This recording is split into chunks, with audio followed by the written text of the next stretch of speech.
What if the universe depends on you?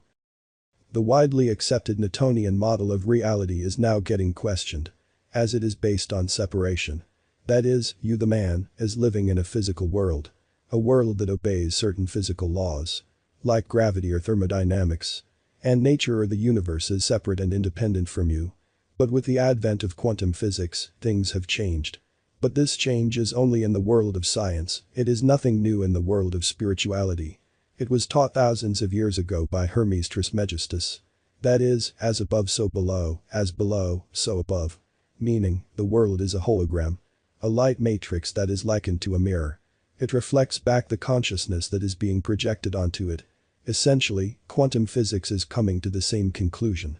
That is, this reality that we live in might not be independent at all. As it might be getting shaped by the observers or the consciousness of man. You might be causing reality to appear a certain way. As in quantum physics, the idea of multiverse and infinite timelines is being explored now. Neville Goddard discussed it in his book, Thinking Fourth Dimensionally. That is, he theorized that the fourth dimension from which our three-dimensional world is being translated contains all the possibilities of your life that could possibly happen. Infinite world lines. Now in quantum physics, as Dr. Joe Dispenza suggests, there is an infinite field of possibility, containing all the outcomes that you could possibly experience in your life. This infinite field of possibility or quantum field can loosely be considered the all that the book The Kybalion talks about from the teaching of Hermes Trismegistus thousands of years ago. To put it simply, if there is a field of infinite possibility and it contains all the possible outcomes of your life already, what determines which timeline you are experiencing now? Time is a 3D thing only.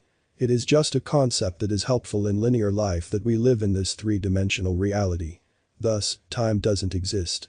So, in the higher dimension, all that you could be already is a fact. But you are here, living this limited life in this particular timeline. What is determining this particular timeline for you from the infinite possibilities in the fourth dimension? This is where the Newtonian model is slowly crumbling. And we are slowly moving from separation to unity consciousness. That is, the quantum field responds to the consciousness that is interacting with it via thoughts, feelings, and its state of being.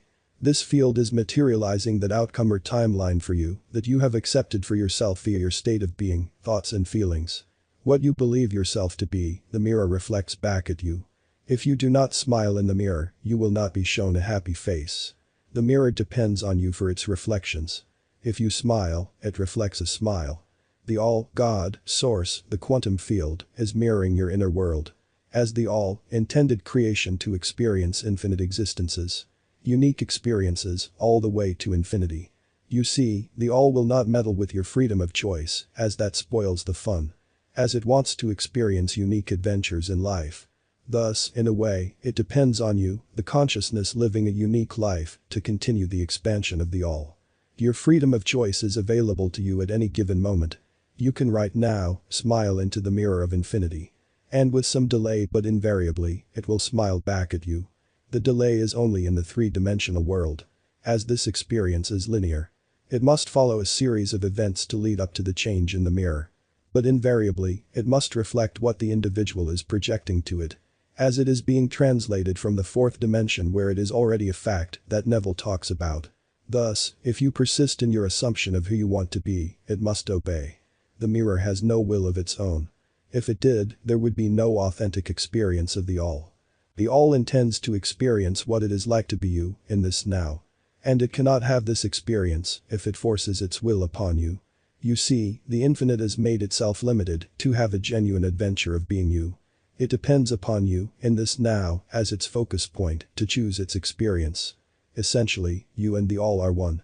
But here in this world, there is this veil of amnesia upon us all, to simulate a genuine experience. It is like you have voluntarily allowed yourself to be brainwashed, to play a virtual reality game, to absolutely have the most authentic experience. So, when you get hit in the game, you actually feel it, as if you think it is real. But if you knew it was a game, you wouldn't be that scared for your life.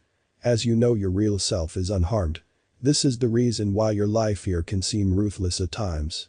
And we look around and ask ourselves, how could a God allow this? Well, now you know that this God is not a separate being doing this to you. You and I are doing this to ourselves. By using the law of being in an unpreferable way. You act crazy in front of the mirror and it will show you an insane person.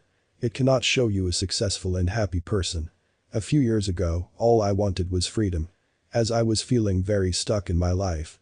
And the world proved me right. Then I stumbled upon the works of Neville Goddard.